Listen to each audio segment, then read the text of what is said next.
અને એમાં બી કરલી તમારું એક જ ટેક્સચર હોત ને સિંગલ ટેક્સચર કરલી તો વાંધો જ નહોતો. Okay so tell me what's the plan, શું કરવું છે? ડેમેજ એક તો રિમૂવ કરી દો અને તમારે રીતના જે બી તમે સ્ટાઇલ કરો પણ શોર્ટ ના થાય, લોંગમાં. સી હું તમને થોડી રિયાલિટી ચેક કરાવી દઉં આની અંદર. હા, બીકોઝ આ કરલી હશે, આ સ્ટ્રેટ હશે, સ્ટ્રેટ છે, રાઈટ? હવે હું આની અંદર કોઈ બી સ્ટાઇલ કરીશ ને તે સ્ટાઇલ અલ્ટિમેટલી ફોલ તો સ્ટ્રેટ જ થશે. સ્ટ્રેટ જ. યસ, અને તમને ચેન્જ એની અંદર એટલો બધો દેખાશે નહીં. ક્યાં સુધી? જ્યાં સુધી તમે સ્ટાઇલ નહીં કરો ત્યાં સુધી. સેકન્ડ થિંગ કે હેર બહુ થીન છે તમારા. થીન હેર હોય ને ત્યારે બહુ બધી વધારે બી મુવમેન્ટ આપો તો ઓર થીન લાગે.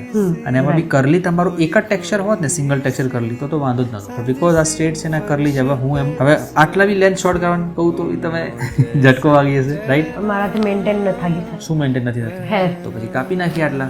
ના, એ ઓલરેડી મેં પહેલા કરાયા હતા, આટલા બોબ કટ થઈ ગયા. હા, એટલે મેન્ટેનમાં શું નથી થતું તો હું એ પ્રમાણે કરું. હું ડ્રાયર નથી કરતી, બરાબર છે, પ્લસ કોમ બી નથી કરતી. બરાબર છે. જે છે એ જવાનું અને સિરમ. તો એટલા માટે તમારા માટે આજે નીચેવાળા હતા ને બેટર હતા કે કશું જ ના કરો ને તો ચાલી જાય.